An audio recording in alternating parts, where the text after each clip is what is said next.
Long before time began, God knew we would need a special place upon which to build a building where His message could be produced and distributed to a dying world. As His hands shaped the rolling land that would become the Ohio River Valley, He formed one hilltop with this work in mind. Over the millennia that passed, it became a hardwood forest, which in turn was cleared to become productive farmland. By the late spring of 1998, this 75-acre tract of land at the edge of Jeffersonville would now change once again, this time to become a place dedicated solely to providing spiritual food to the bride of Christ around the world. Before the planned structure could be erected, the building site would need to be leveled, its dirt compacted for the floors, the basement excavated, and a stormwater retention pond built to handle the runoff from the roof and paved areas. To do this, giant earth-moving equipment peeled away the long-standing pasture and hayfields to reveal the rich brown earth that lay below it. Our plans called for a basement under the office wing. When one corner of this area was found to be rock, it was necessary to drill holes in the rock and set off charges of dynamite. In a matter of seconds, 1,000 cubic yards of solid rock was reduced to a pile of broken chunks and pieces. By mid-August, we were ready to begin the first pouring of concrete for the building foundation. The Ohio Valley was experiencing the driest summer in many years, allowing our concrete contractor to get off to a good start. There was a special excitement in the air as the first gray concrete was poured. Our long-awaited dream was finally becoming a reality. To pour the basement walls, forms 15 feet high were put in place, and a special concrete pump was brought in to pour the walls. When the forms were removed, we had a basement of 14,000 square feet. The final layer of concrete was then poured and finished. Over the next 2 months, 260 separate loads of concrete were to be used on this 64,000 square foot building. If all the trucks used to bring concrete to this project were lined up bumper to bumper, they would form a line 1.5 miles long.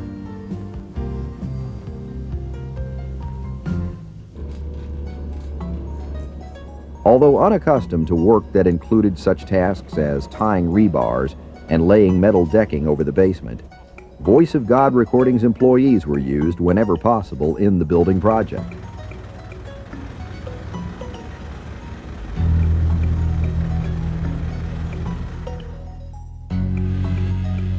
By now, it was late November, and the days were shortening fast.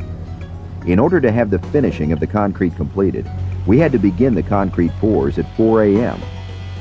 Working in darkness under artificial light, the workers were silhouetted against the steam rising from the newly poured concrete.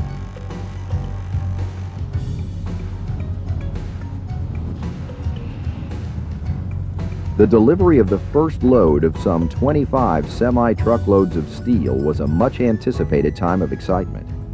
The beams looked so much bigger than we had imagined. Those designated for the upper structure were red, while those slated for installation below surface level were gray. We were anxious to start seeing these massive pieces of steel erected to form the skeleton of our new building.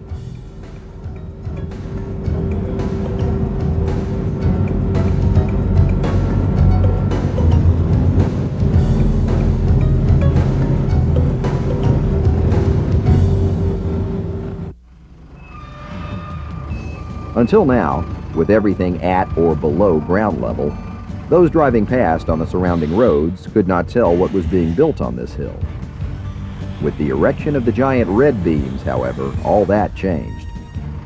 As each of the giant red beams and 80-foot steel arches, weighing approximately 5 tons each, was lifted into place over what would become the lobby and employees' cafeteria, the shape of the new building began to appear before their eyes, rising to form almost a cathedral appearance against the sky.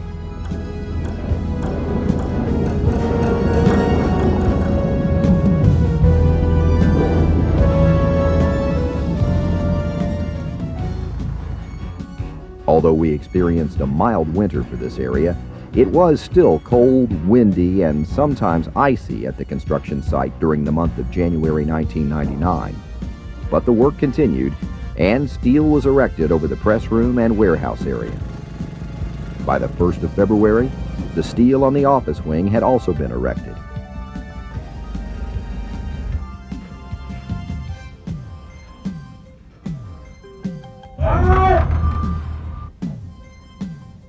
With the arrival of spring, we began work on the next phase of the building.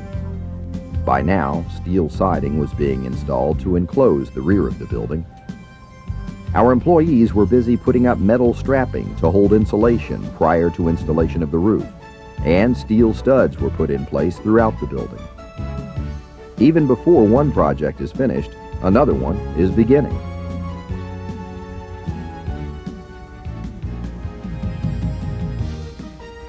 Much of the work that was going on all over the building, sidewall board, electrical work, painting of open beams, and installing a cover for the installation, was done by our own workforce.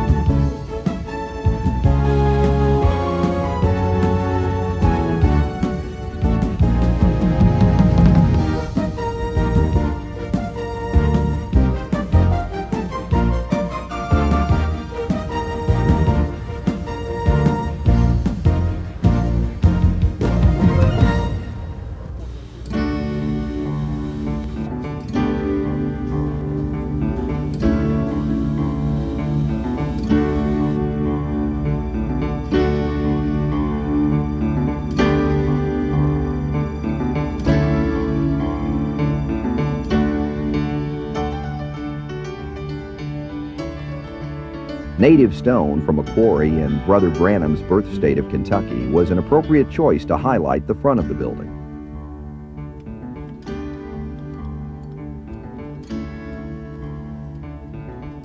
"43 separate heat pump zones would provide heating and cooling to the entire building, the interior of which was now quickly beginning to take shape. While stucco was applied to the exterior, the steel framing of some 40 offices was completed, and over the next few weeks, some 100,000 square feet of drywall was installed.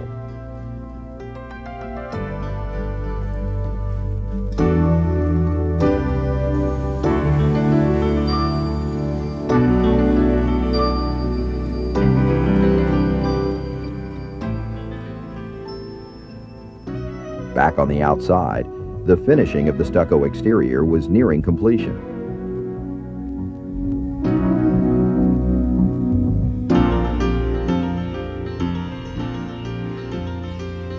When the press room was under roof, the first of 2 presses the Lord provided arrived and was assembled.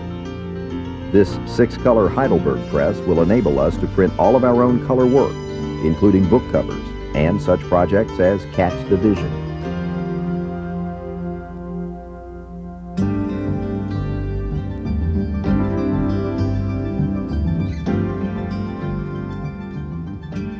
Meanwhile, at the other end of the building, windows are being installed in our spacious lobby.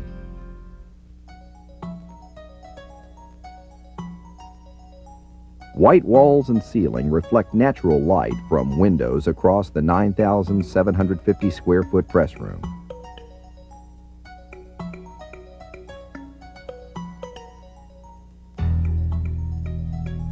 As soon as the taping, mudding, and sanding of the drywall is complete, the process of painting the interior will begin. Skylights augment the natural lighting in several areas of the building.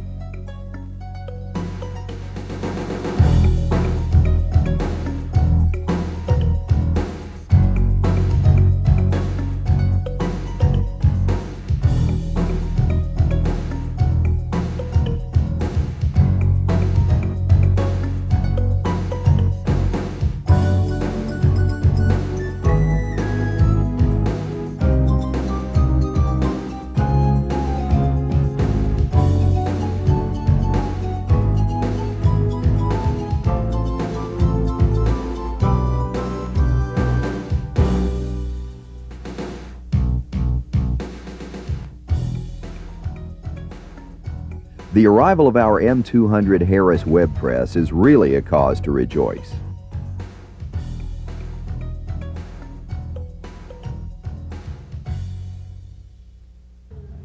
What a long way we have come over the years. As the final stages of assembling and installing the press was completed, the glass was installed around the employees' cafeteria. The acoustic ceiling tile was nearing completion, and the installation of 3,000 yards of carpet began.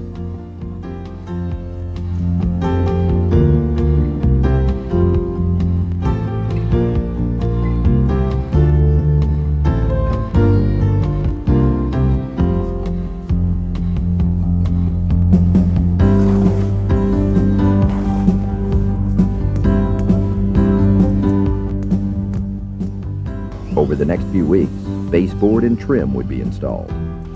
Tile was laid in the cafeteria, restrooms, and the lobby of the building, some being cut to form a design.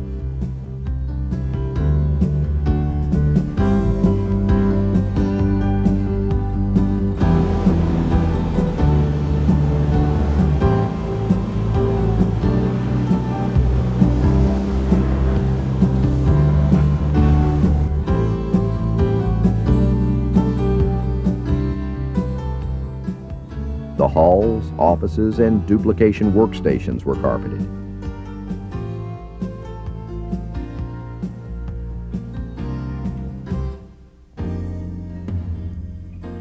Each of the 40 offices and workstations were designed for maximum efficiency while providing an attractive work area. Rather than use freestanding office desks, custom-built cabinets and countertops were installed, providing our employees with an area best equipped for their specific needs.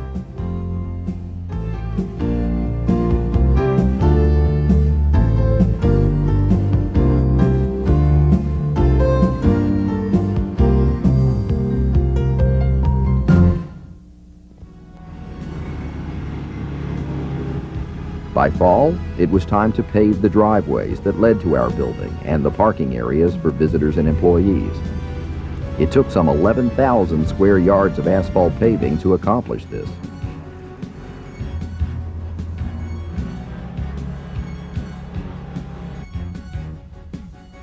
The installation of boulevard lighting also signaled that completion was nearing.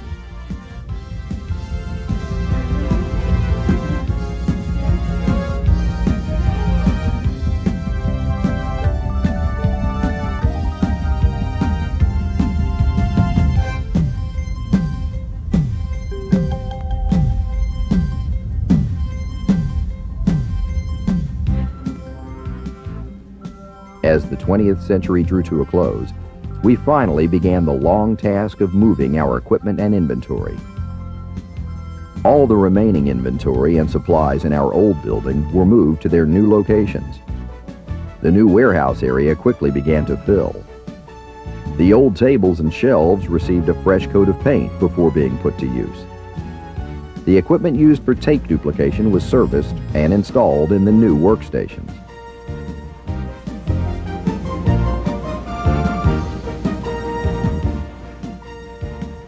The final touches were then applied to the tile, and special custom designs were made in the carpeting that required careful hand beveling.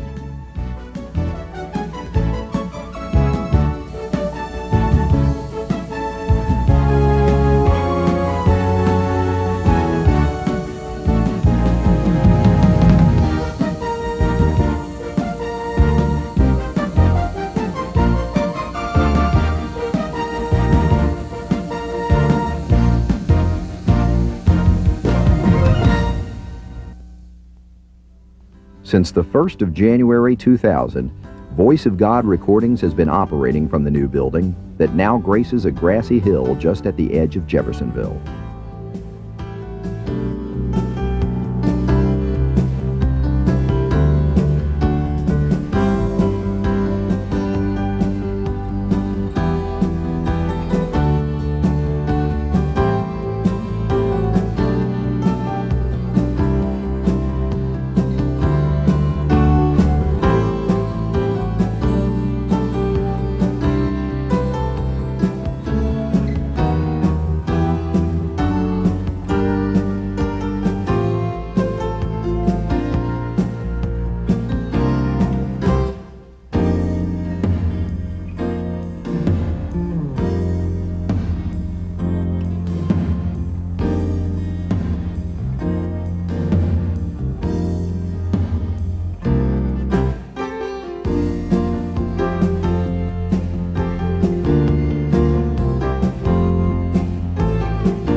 We do hope that you will be able to visit us in the near future.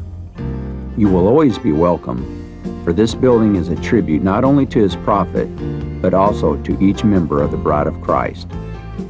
It was your prayers and sacrifices that have made a reality of this special place that was in God's mind even before time began. Till Jesus comes, we'll work. Till Jesus comes, we'll work. Till Jesus comes and we gather home.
I guess we'll go down here.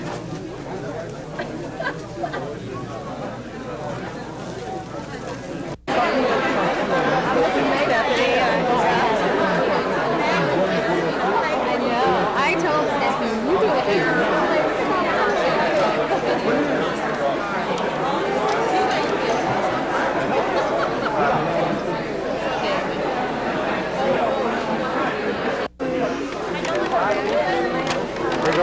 Thank you. Thank you very much. God bless you.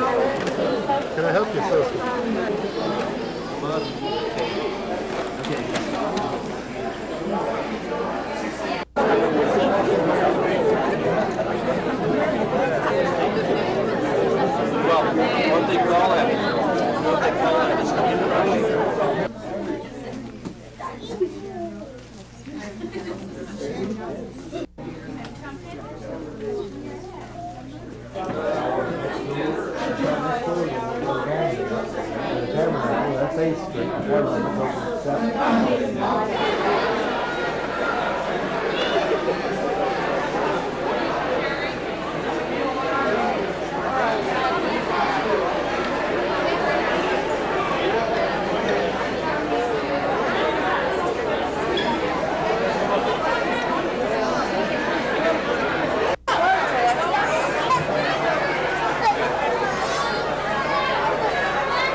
We have never been in Zimbabwe. In Malawi, we have 141 churches.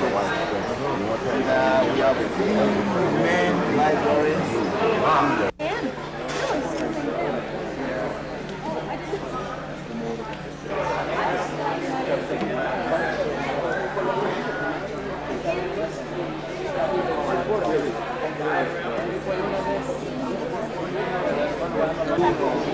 And Joseph, we are so happy that we could come over here to be part of this great event for the bride of Christ. Thank you for everything, and God bless you. May the blessings of the Lord be always with you. Amen. God bless you. Greetings from Central Africa. English speaking Central Africa, Zimbabwe, Zambia, and Malawi. And I'm glad to have my colleague here, Brother Dixon Kandoji. God bless you. God bless you.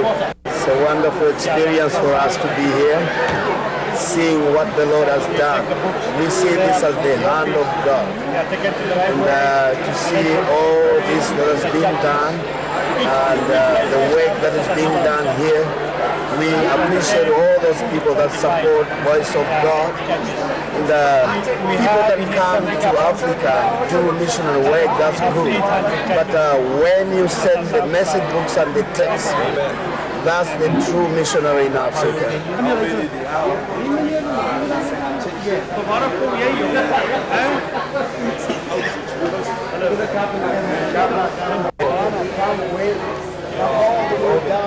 Also preparing, traveling, try to make it like here. Liberian, South Africa. I represent the government of It's a great privilege for me to be here this day and be with the believers and have this time of fellowship. And we just thank God for this message. And it just breaks us apart. Just sees that we never even started. And we are thankful to Joseph for making this a possibility for us to be here and to represent the voice of God. I'm Keith from Cape Town, South Africa, and it's been my privilege to be shaking the hands of these saints that have made it possible for us to take this prophet's message to the black countries of our black people of our countries, and it's been a blessing. The same effect, the same revelation is giving a bride race. I'm thankful to be part of this chain of God, to get souls to glory, and to just introduce Brother Branham the best thing that we can with these messages, the books and the tapes that you people have made possible to take on to our people. Only eternity will unfold what's happening. God bless every one of you.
Amen. Let's sing together, Amazing Grace, how sweet the sound that saved a wretch like me.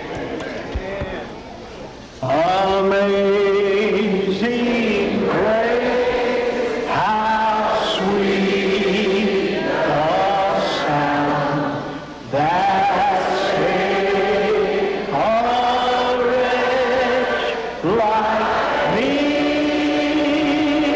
I was lost, but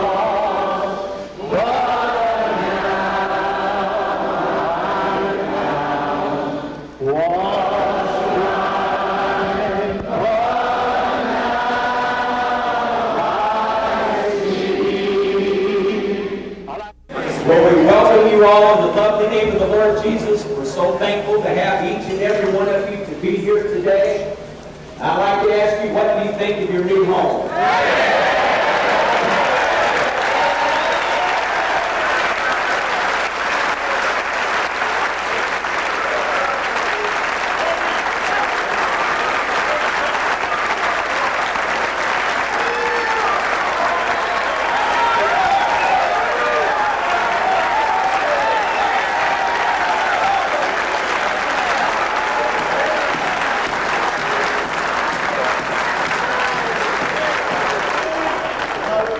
We can make you this promise, that nothing will come out of here but the word of the Lord,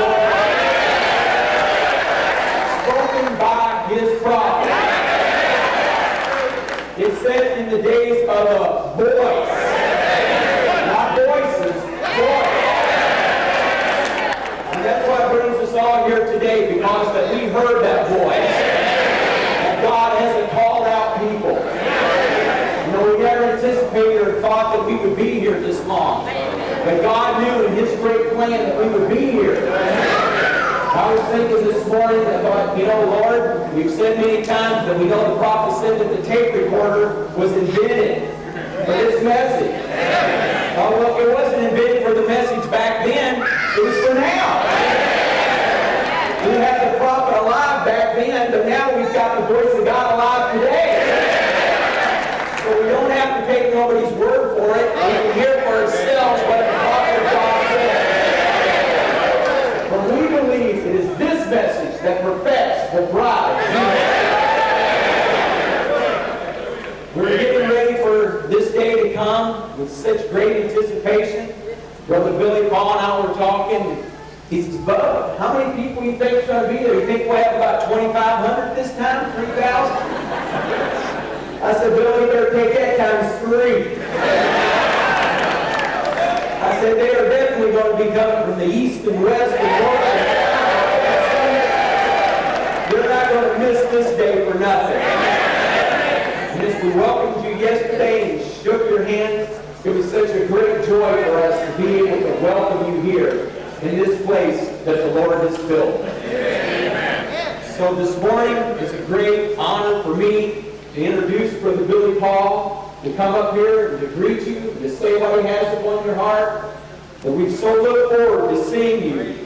And we're so thankful to the Lord that yesterday Satan tried to get in another punch and had the rain and had the storm clouds, and the Lord just blew them off.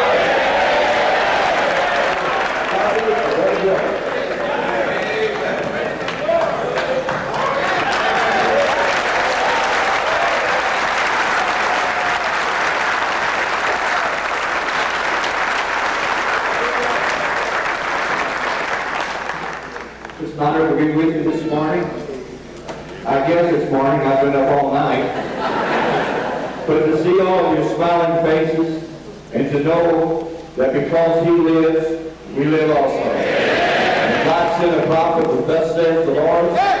We don't have to worry about what we turn on tape recorder, what we're going to hear, because it's the voice of God to the God.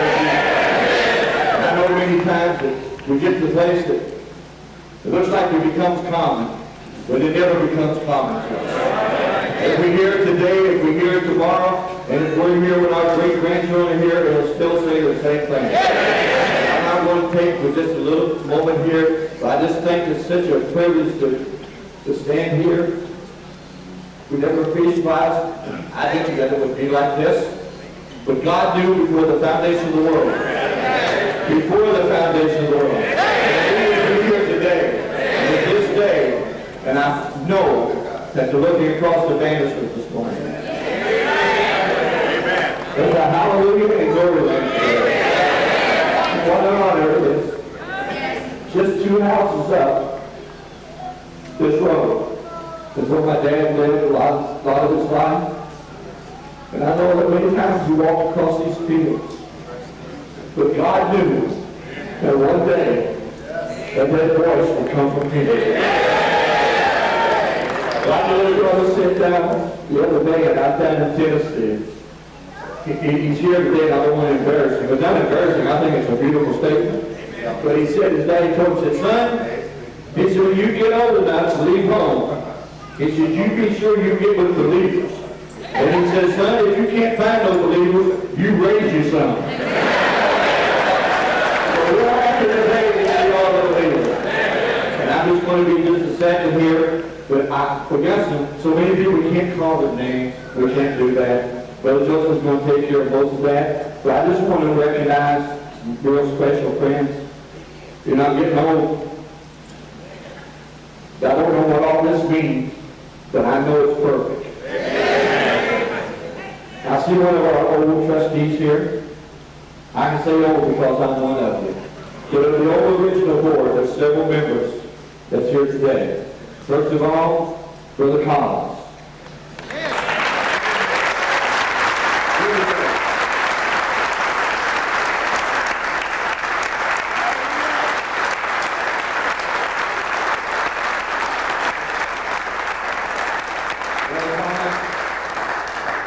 Not only chairman of the board in those days, but he was assistant pastor to Brother Branham in the church. Brother Fred Stockman, stand up, Brother Fred. Brother Stockman's here on the board.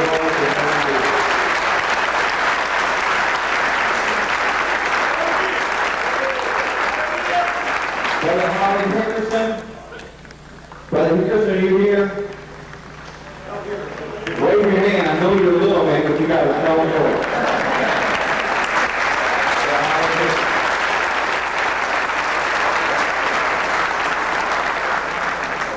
Also, Brother Carl Wheeler, one of the original deacons of the church. Brother Wheeler, where are you at?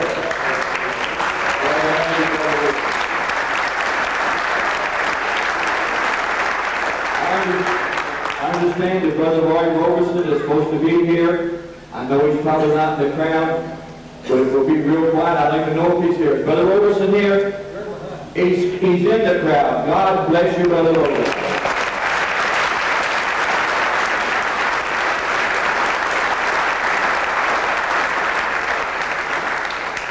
You know, it's a strange thing. A lot of the board members are still here. I'm glad to be part of it. But this morning, I don't want to take no time. I just wanted to say we welcome you. And as Brother Joseph said, it's your building. It's his. But it's to get that word out. Amen. That you have supported, lived for, and lived this message all these years. We know they come from the north, south, east, and west. Brother Branham said one day we'll baptize that last one, and then we'll go home. One day that'll be. That's the thing to say thank you for. We just don't have time. Brother Joseph's going to give a little history, I believe, and nobody's going to pull his coattail. We just have all the time. But I'd just like to give a little testimony if it's okay. This is working. I won't stand behind here so I don't get too excited. But when we started with the building, Brother Joseph will tell you about that. And the one thing that I have on my heart, and I think this is so edifying to what we're here for today. And I said, Bub, if we build a new building, there's one thing that we need. And he said, what do you think, Bub? I said, I want a chapel. It doesn't have to be big, but I want a place where we can go in and pray. If someone comes to be prayed for, or whatever, I think we ought to have a chapel. He said, that's perfect. We won't get into the details, but you know how it is when you build a new building, it has to be zoned this way and that way. And there's such a wonderful testimony of the whole thing. But when he comes to the zoning board, they said, no way. Everything around here, it was no way, you can't do it. Finally, we got a call from someone, which we won't say who, that was on the board and said, we know the board refused it, but after looking at your plans last night, I see you have a chapel. And the chapel is a church. And it does not have to be no special zoning for a church, so you can have the building.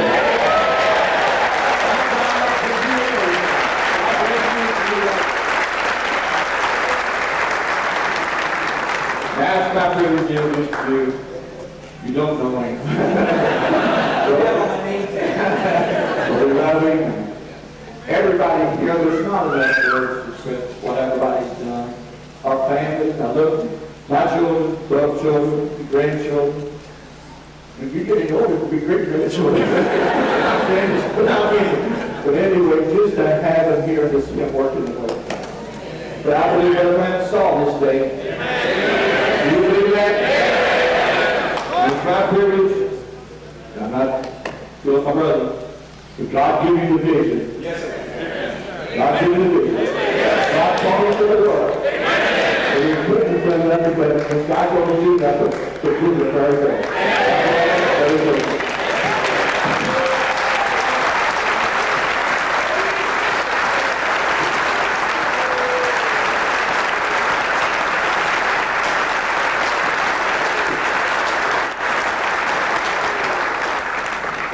I was ready for some more testimonies myself.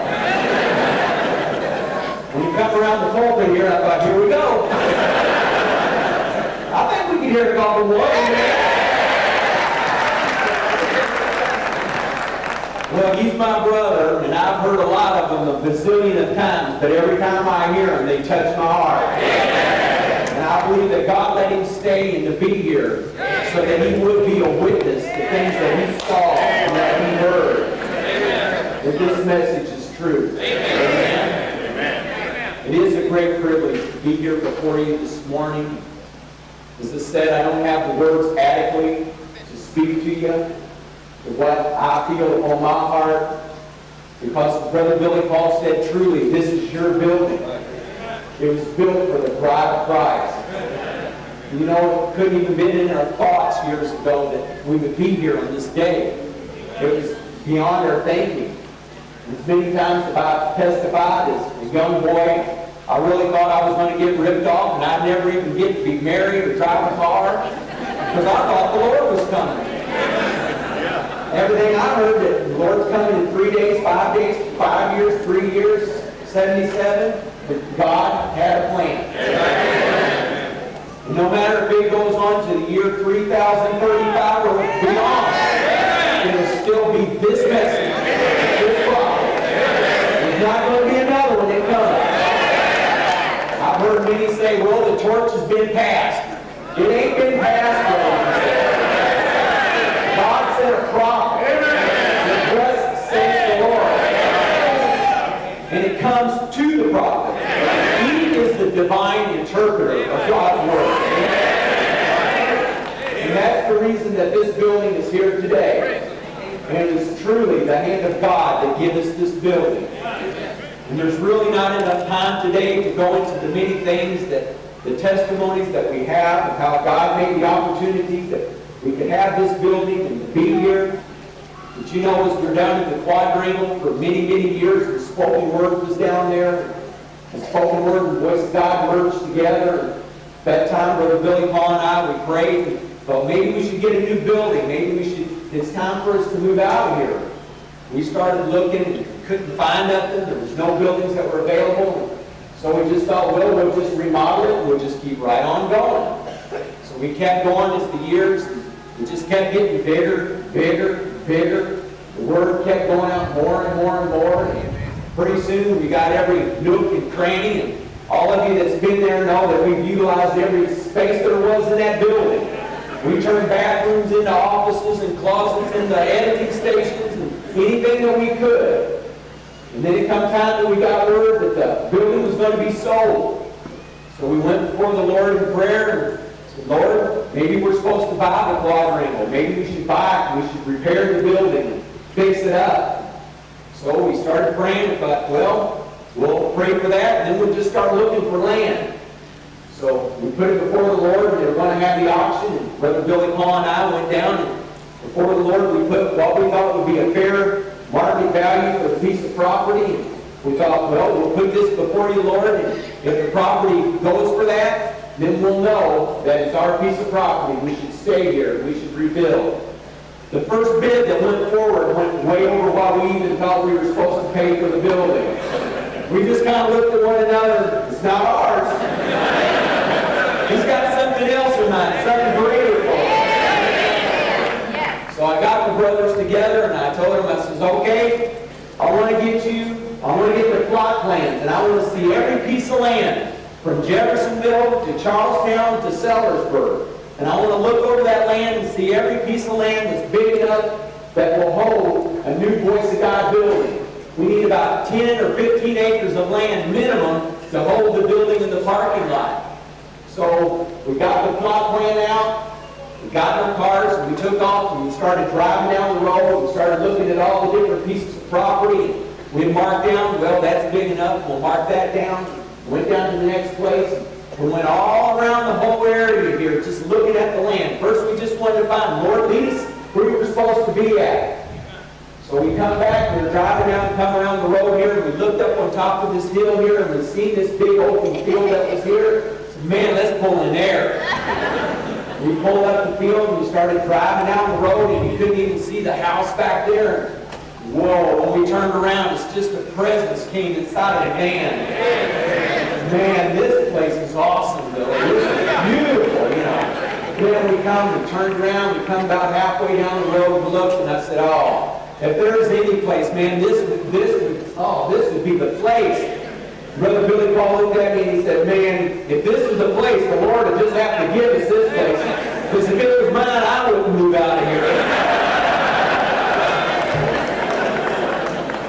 So we got back in the car, and we went back to the Voice of God, and I had the brothers, and we had marked down all the land that we had looked at. I told the brother, I says, okay, just start calling each one of these places and tell them that we're looking for land for sale. We know they didn't have a for sale sign, but we want to know if it's possible that they could sell their land. So we started calling up the places that we had marked, and we found out there was very few places that was open or big enough for what we could build. So we called a couple places, and the land was very expensive. Developers that wanted to move in there and build condominiums and build houses. We came up here to a place across the street to the land, a beautiful open farmland that was out here. We called up the owner, and he says, no way. He says, I'm not interested. I don't want to sell it. And he said, you people quit calling me up, and we're not going to sell the property. And the brother told him, he says, that's okay. We were just checking. We appreciate it. So he called the next one, and he called out here to Mr. and Mrs. Munich, just the people that own the property. And he called them up on the telephone, and he said, yes, sir. He says, we're just out to your property, and he says, we're looking. We have a building in Jeffersonville. He says, we're looking to buy some property and want to know if you're interested in selling your land. He says, no, sir. He says, I'm sorry. We're not interested in selling the land.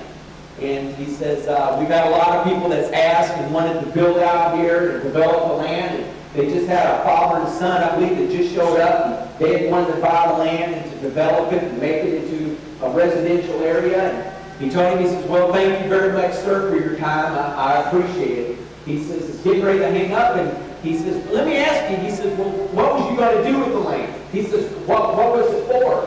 And he says, well, we have a business in town, and we've outgrown it. And he says, we need a new place to build a building at. And he says, well, what's the name of your business? And he says, the voice of, and he says, I never even got out the Voice of God. And he said, you mean Bill Branham?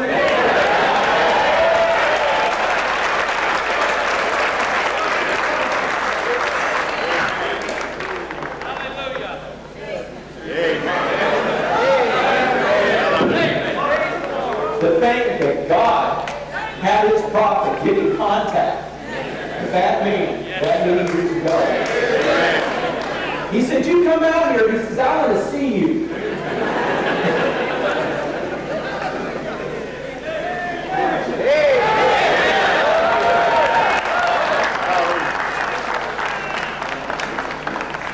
So in the next couple of days, sorry. Ain't he wonderful?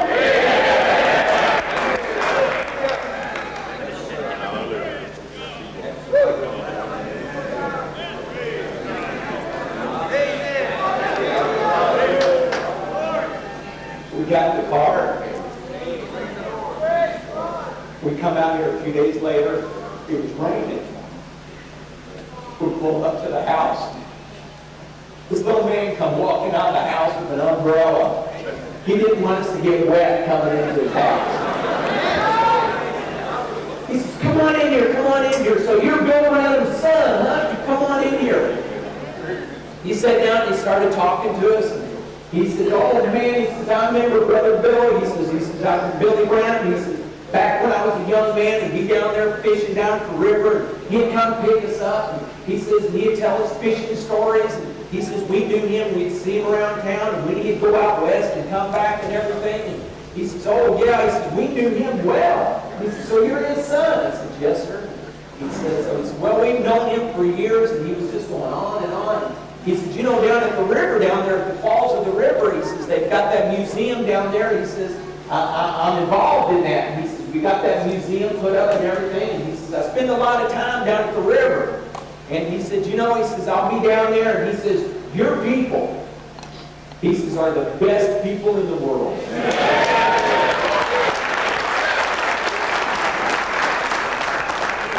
I said, yes, sir, you're right. He says, but I'll see them pull up there and they'll be looking around and they'll be asking to say, do you guys know where the Voice of God recordings is at? And he says, I sure do. He says, but I don't tell them how to get there. He says, I get in my car and say, just come follow me, I'll show you. He says, so I take him down there to the Voice of God that you're building at down there. And he says, and I show him where he's got his work at down there. And I said, well, thank you, Mr. Meeting. I really appreciate that. And he says, so, he says, you need to build a building. He says, well, he says, how about just buying that building where you're at down there? He says, that's a nice big building. And I said, well, sir, we've tried. I said, they're going up for an auction on it. And I said, well, it's too expensive. And he says, a lot of rework and stuff. And I said, we've just been looking around at land and stuff. And he said, your place out here? I said, it's just beautiful. And he says, yeah. I said, well, you know, we're not interested in selling it. And a lot of people have tried to buy it and everything. And I said, yes, sir. I said, I understand it. He said, how much land would you need? And I said, well, sir, I says, I don't know, like 10 or 15 acres or so. I says, I don't know. And he says, well, he says, you know, you'd have to worry about a treatment plant and getting water out here and everything else to do that. We're out in the country, you know. And his wife was sitting there, and she wasn't real in favor about maybe at first us getting out here to the building. And she says, Don, I think you're getting a little ahead of yourself here. Just, you know, wait a minute, you know. And he says, yeah. And he says, well, I says, I'll tell you what. He says, we're getting ready to go out west for a little while. He says, when we come back, he says, we'll get together. He says, I'm sure we'll work something out. So we got in the car, we drove halfway down here, and I looked over at Brother Nathan. I says, Brother Nathan, what just happened in that house? I said, did the Lord just move on the scene or what? He come back a week later, he says, I don't think we'll have no problems. Come on out here. You can have the land.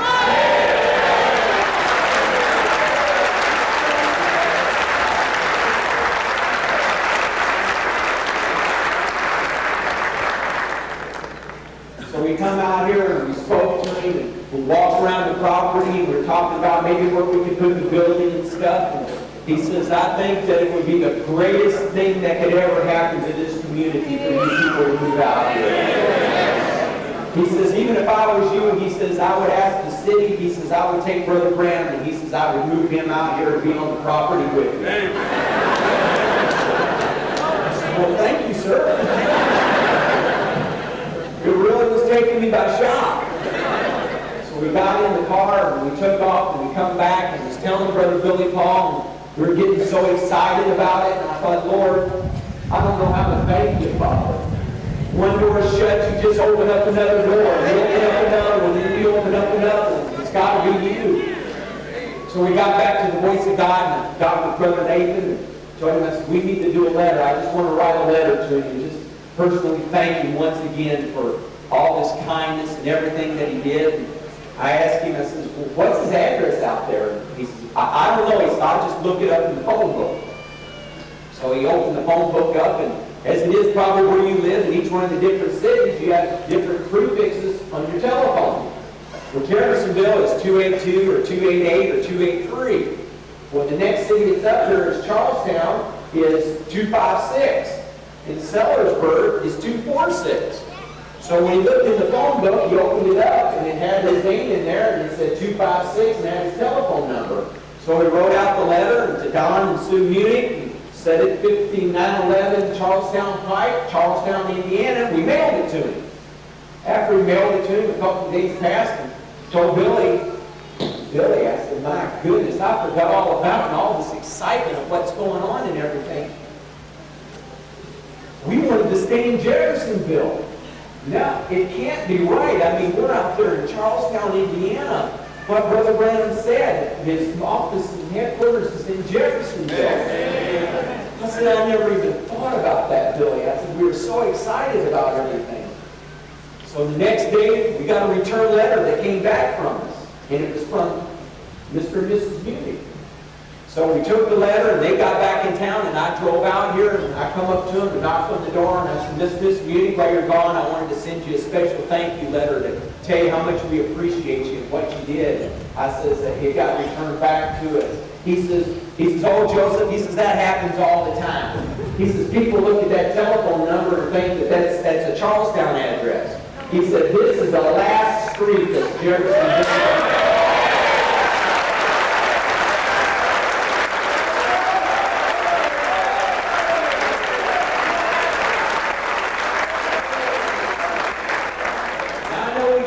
Criticism when we say it, but the prophet said it, so I don't care.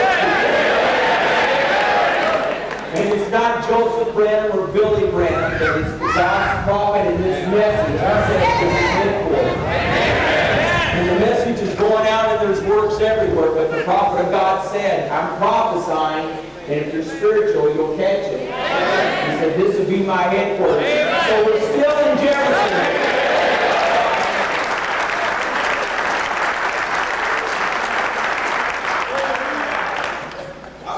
We came out here, it's been a little over 2 years ago. We got the employees, and we stood right where you're standing out right now, and we dedicated this land to the Lord and to His service on April 6th. And I thank the Lord's provided a way so that we could be here today, that we could dedicate this land to Him. But if it wasn't first, all the glory goes to Him. He's the one that did it. We didn't do nothing. But then He laid it upon your heart. You built this building. It was your love, and your prayer, and your support that built this building, that put it up. We don't have words to express. And the many brothers and sisters that came up here and volunteered their time and put in hours and hours, thousands of hours to see this building go up. The Voice of God employees that come up during the winter time when it was freezing cold to put up the steel. When it was in the hot summertime to come up. The letters that come in, Brother Joseph, can we come? We'll cut the grass. We'll rake the leaves. Can we move the steel? What can we do? We want to be part of it. You're all a part of it. God called you all to be a part of it. And then to come and to be here and to see it and to see the completion of it is just a blessing from Him. We could never build it nice enough. It could be made out of solid gold and it wouldn't be good enough for this message. But as time goes on, it'll stand for this message. And I never want to be that it would be someday maybe our great-grandchildren, as Brother Billy Hall said, that will be standing on this, having a service just like us. This message will still be true and it'll still be going forward. Nothing but the message of the hour will come out of this building. And then we'd like to thank all the brothers, and this is a portion of it that you see standing behind us here. The brothers that take this message, that you, brothers and sisters, provide to these brothers to take overseas to their country. And that they take the true Word of God and take it from the books to their people. Amen?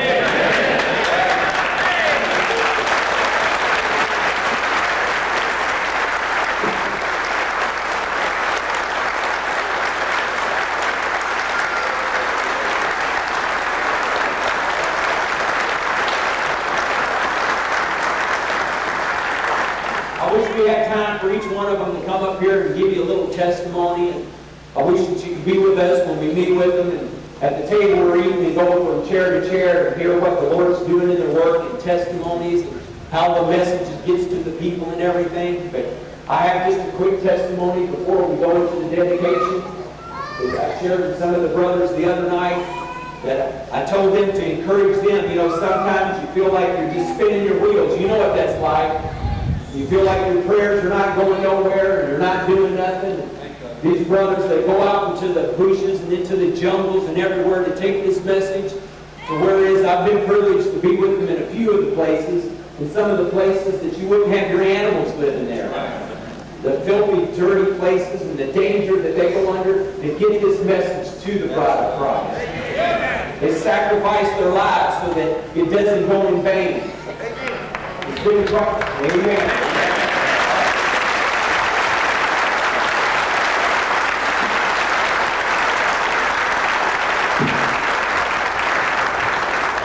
And I'm a witness, as it was with Brother Branham, that they carry it on, that they leave their families behind so that they can go out and take the message.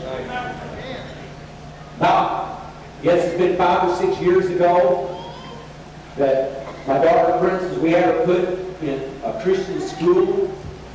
And one of her best friends over there, her father was a missionary.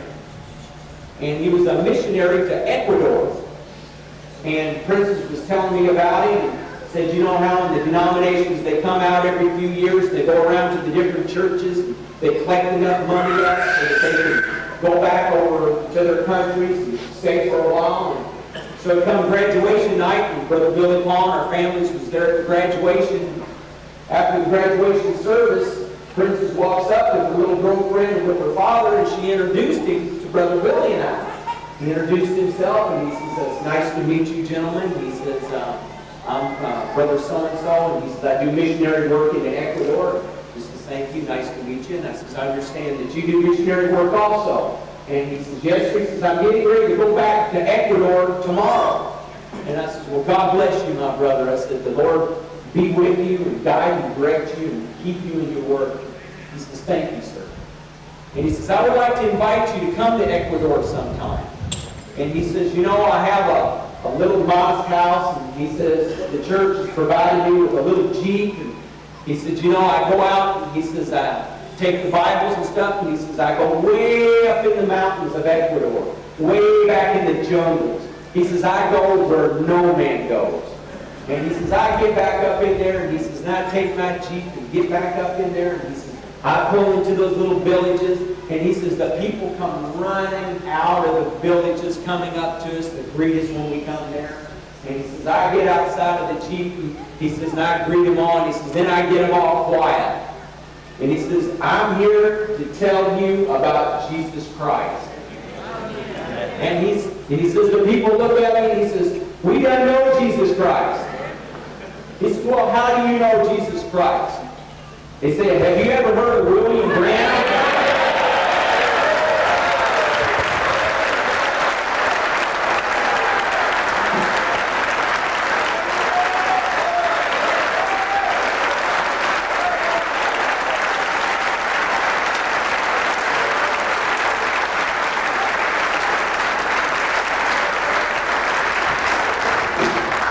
That's because these brothers take the message to them.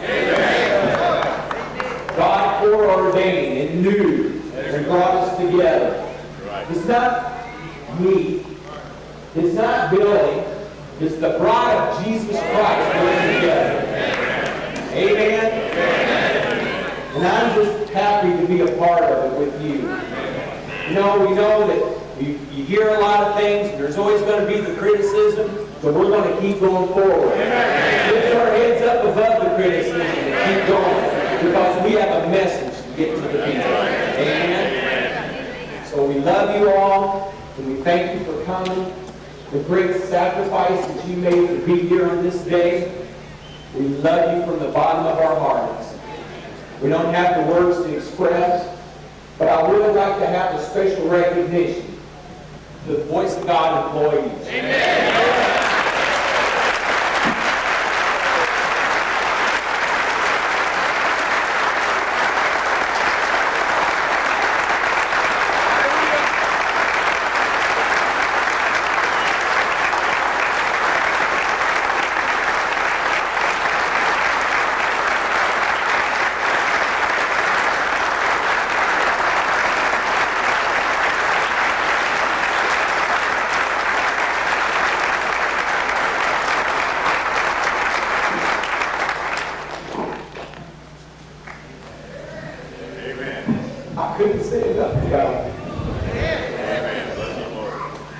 ain't nothing I won't ask him, he'll do it. And that's the only way we can do what we're doing. It's not looking at the clock, and it's not a job. Brother Keith says it's a calling. And it takes us all working together. But I love them from the bottom of my heart, and they love you. And they work tirelessly to get this message out. And I appreciate you. Amen. Amen. Amen.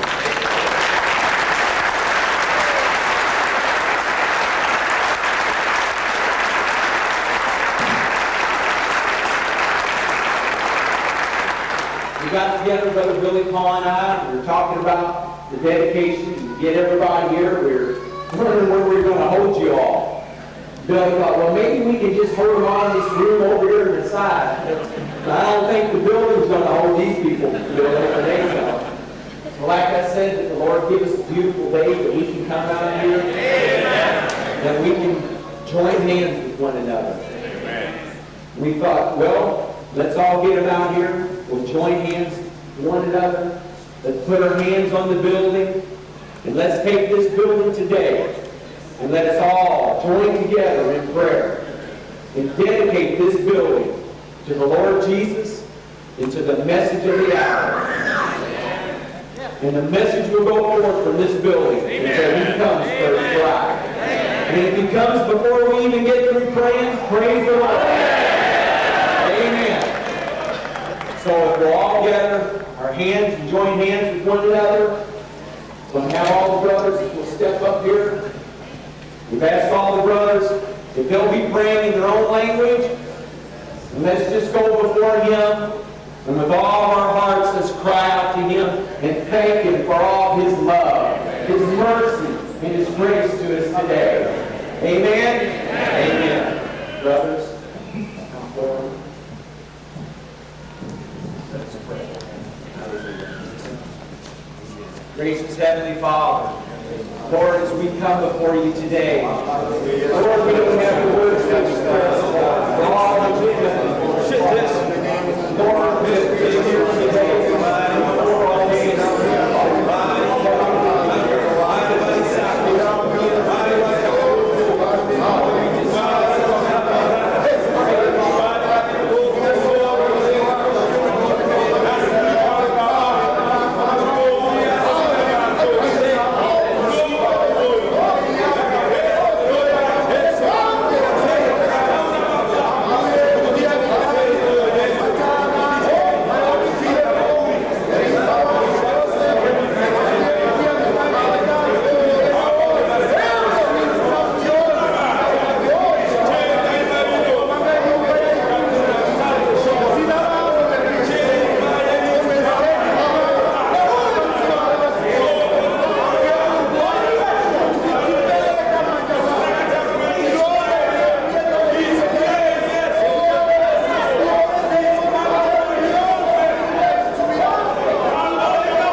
should we do?